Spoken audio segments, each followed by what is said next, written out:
Thank you. Hi, everybody. It's such a great pleasure to be on this panel talking about this very important topic. So my name is Arya Samuelson. I'm the client advocate and supportive housing specialist with Neighbors Together, which is a community-based organization in Brownsville, Brooklyn, dedicated to ending hunger and poverty. So as Christy talked about a little bit, we have a community kitchen. We serve 400 meals a day. We also do provide some advocacy services as well, helping people to access public benefits and supportive housing. And our mission is very dedicated to empowering members to advocate for the changes that they would like to see in their government and their communities. So as the supportive housing specialist, it's my responsibility to submit the 2010 e-application for supportive housing, as well as provide all the advocacy that's involved in the process. So perhaps I've spoken with some of the people in the room. I've made many calls on our members' behalf. So I work with a caseload of about between 30 to 40 clients at a time, and the majority of the people that I work with are three-quarter house tenants. That's the population that we largely serve at Neighbors Together, because that's the population that we mainly see in our community. So I've been very witness to the barriers that three-quarter house tenants face when trying to access a more permanent situation, especially folks who would be eligible for supportive housing and who are in need of those services. The clients I work with who are currently in three-quarter houses, whether they're currently there or if they have a long history there, those are the clients who I struggle the most to get placed into supportive housing. There are people that have been in our system for years looking for it.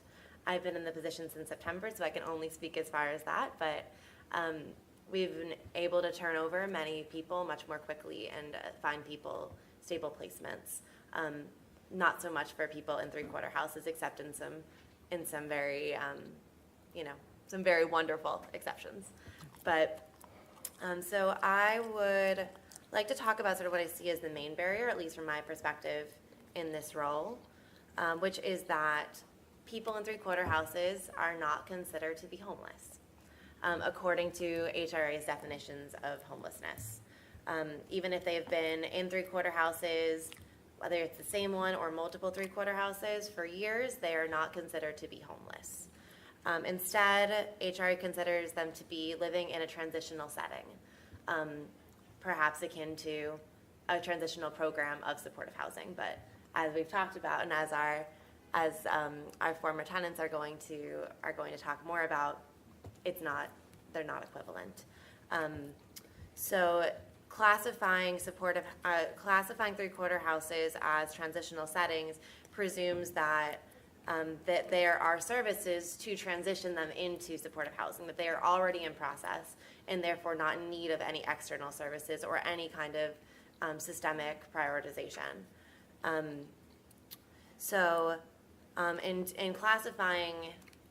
In classifying it this way, tenants have a very difficult time accessing supportive housing, because many supportive housing sites are only available to people who are currently in the DHS shelter system or who are considered homeless in other ways. So some of these contracts, there's no way to get around, but as an advocate, it's my responsibility to be very creative. So whereas for somebody who, for example, is living with friends and family, letters can be provided to show that situation is not sustainable and therefore they are at risk of homelessness. Such is not the case for people in three-quarter houses.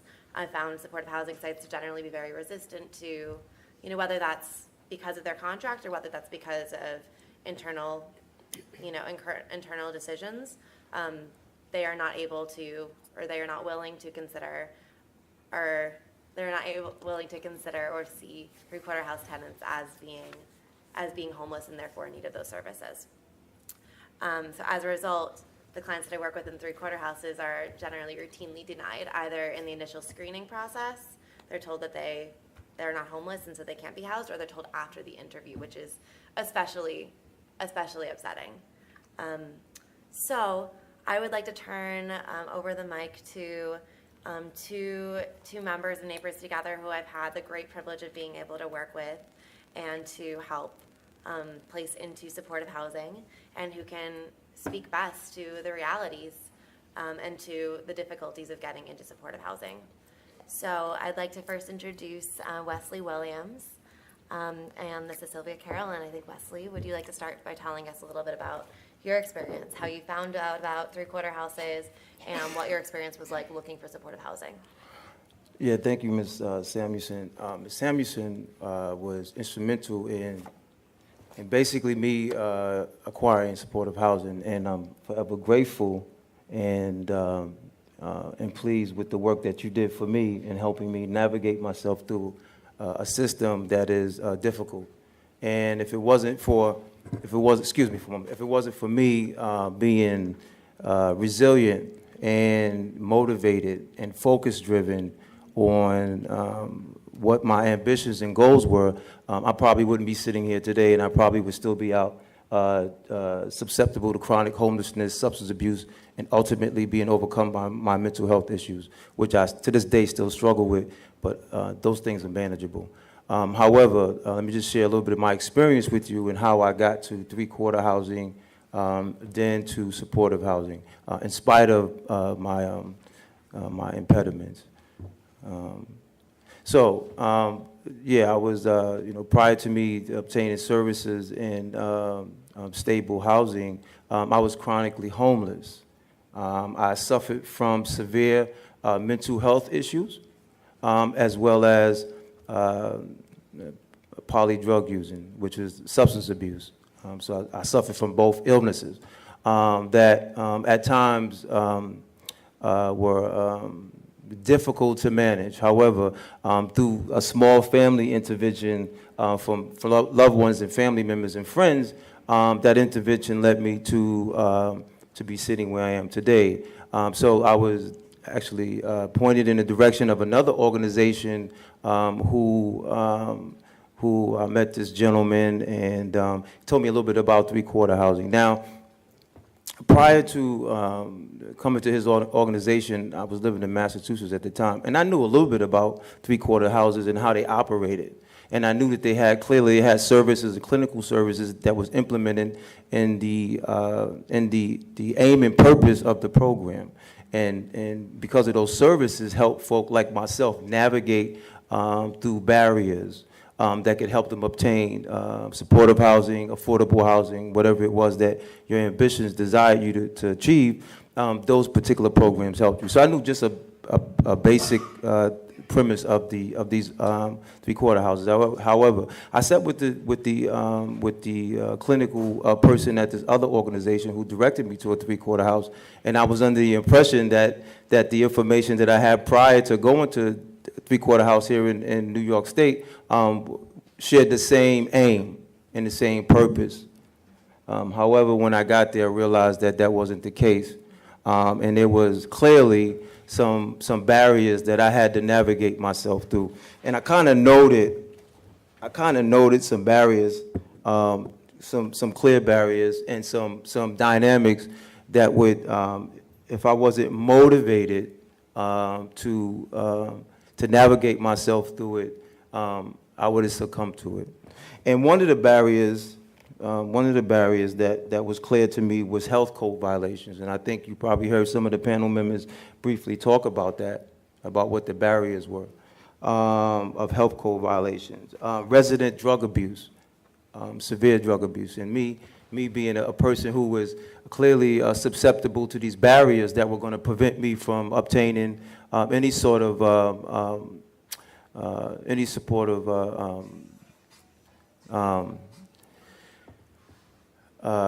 long-term substance abuse sobriety was difficult. I don't want to really get into the logistics of what actually happened there, but these things were prevalent in this particular three-quarter house that I was living in.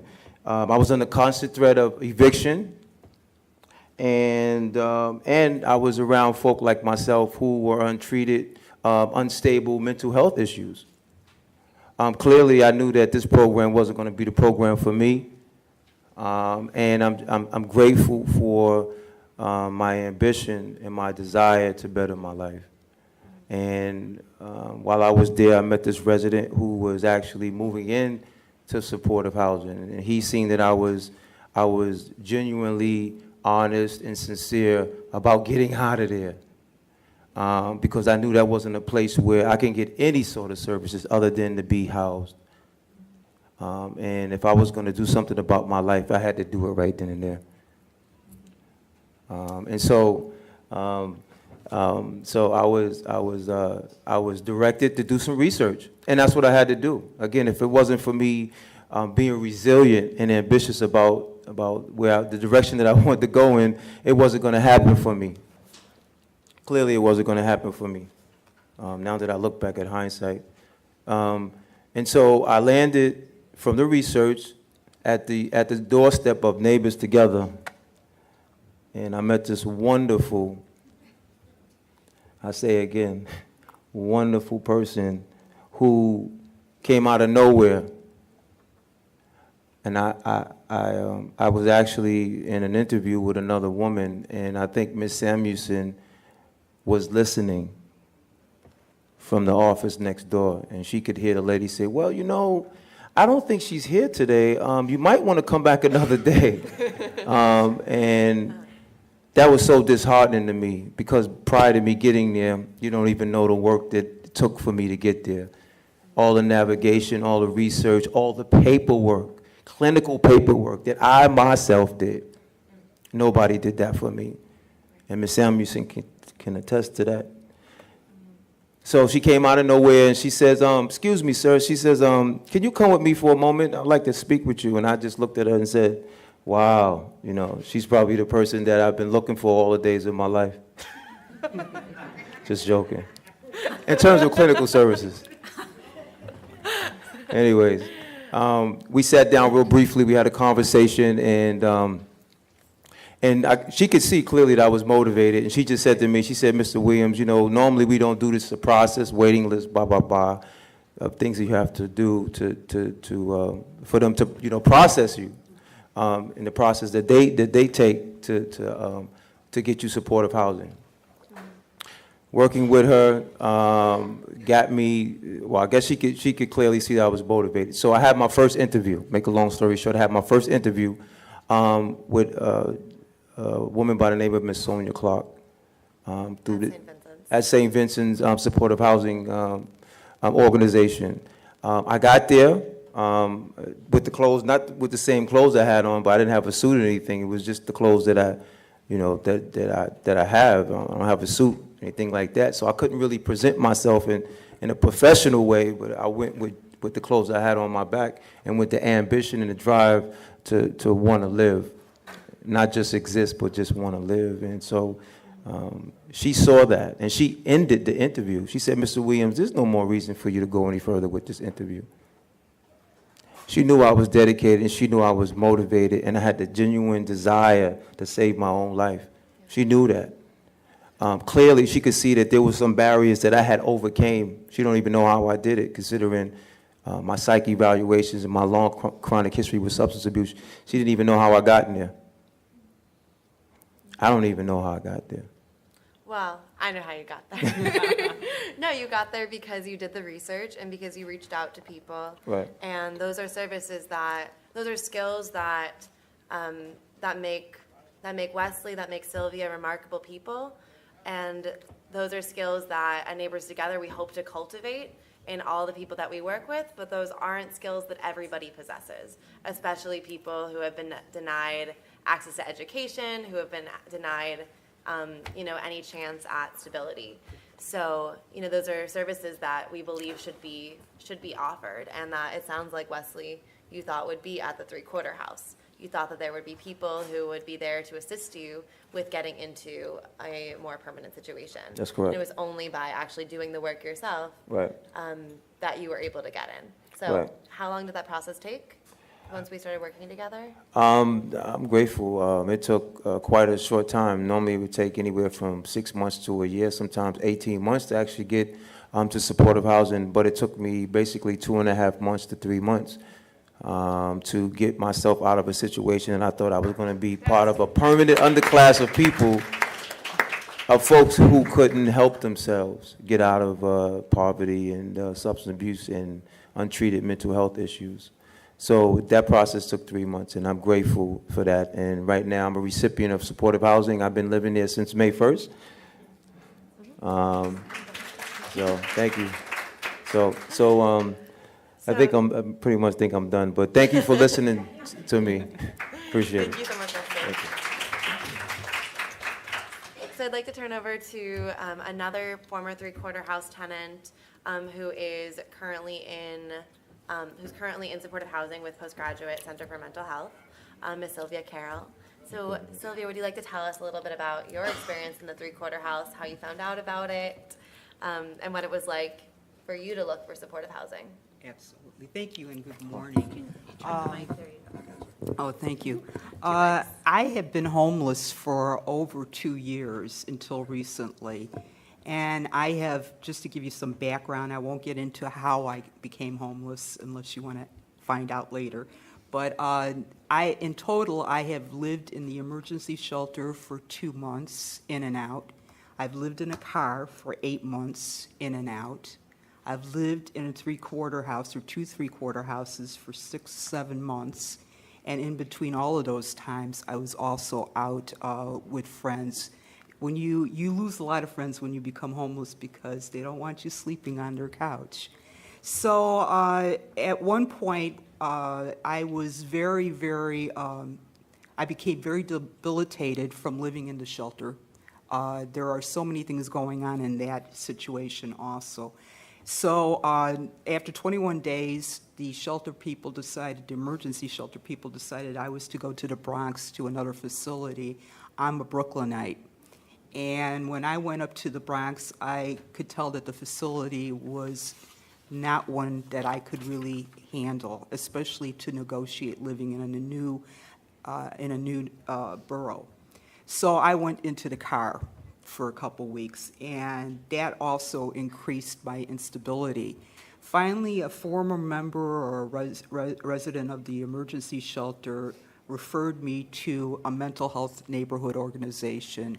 And when I was at the neighborhood organization, mental health, I was literally in hysterics because it was just, I was going to be hospitalized if I didn't have some help pretty quickly. And what had happened while I was doing intake, a person was telling me that I could live in a three-quarter house. In my prior research, I did not know anything about a three-quarter house, but I knew I had to get off the street. So I accepted that situation. When I found out later, he was receiving kickbacks and also subsequently fired from his position at the mental health organization. From that point, I had no preconceived notions about what a three-quarter house would be like. I can only tell you that when I went there and after only a few days, living with 26 women, a squabble going on every half hour with somebody about something, the conditions, the different ilks of people that resided there. If I soon realized at that point that what I needed to do was get out of that situation very quickly. And I saw that as a place to sleep, and that was only if they let me. So that's how I came around to the three-quarter house system. To get out of that situation, I had to work very hard with my mental health agency to get the supportive housing and do the 2010E and so on and so forth, and they were not doing a very good job. After about a year, and I was in the three-quarter house at that point, another resident told me about Arya and her neighbors together, and within 4 or 5 months, I was in supportive housing. And so I can only tell you that there's no really big information out there for people like me to find places to save yourself. You have to run into the right people that are willing to help you. That's right. The right people that are willing to help you, and that would be Arya and my mental health organization, or agency that I'm currently with. So that's how I came into the three-quarter house system.